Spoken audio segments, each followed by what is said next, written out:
so much talk about energy conservation. Are you doing what you can? And is also your home energy efficient? That's the big question. Yeah, maybe you need to do one of those energy audits, but how do you do that? Fox 31's Chris Tomer can get you some help and how to get started. Good morning, Chris. Morning, Steve. I know you would be very interested in this. One of the ways that we look at a home, or experts would look at a home, is to kind of look at it from a different perspective as to where it might be leaking heat or not keeping the weather out. And so Jordan Fruge, right? Right. Is here again with us from Standard Renewable Energy. We're using what is called an infrared camera now, and this little gadget is high tech. Jordan, what are we looking at here?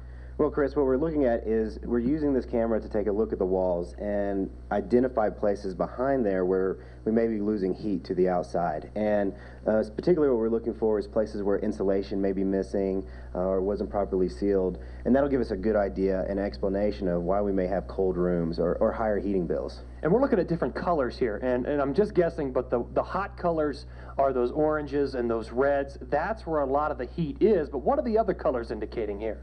Well, what we see is some of these colder blue temperatures are areas where there may be less insulation or it wasn't sealed properly. So the cold air is actually, or the warm air is escaping, or the cold air is trying to come in? Right. It's just trying to get back into balance, and that's what we see as the whole home will try to get back into balance. Okay, so scan this window, which is right in front of us. Now, what are you noticing here with the window, and obviously the blinds? You can see the blinds outlined there.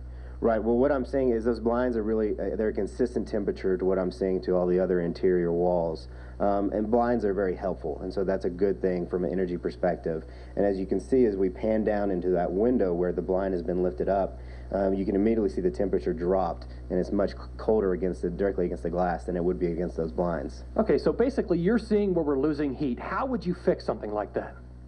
Well, I think for a lot of homes, you do need to look at the windows. Weatherization, sealing around the windows, making sure that weather stripping has been replaced. If it hasn't been replaced in the last few years, you can do that. That's a great do-it-yourself weekend project that someone can do for not a lot of money. Or it's part of an assessment, as you're doing here this morning, Jordan. Exactly. Jordan's been saying that this is just one tool as to part of a total assessment on the house that he's actually been doing during the break, filling out some paperwork here with the homeowner. So through the course of the morning, we're going to talk more about some other ways using this tool, or even just looking at some of the appliances as to how you can really save money as a homeowner. Just quickly, Jordan, how much does something like a total assessment of this house cost?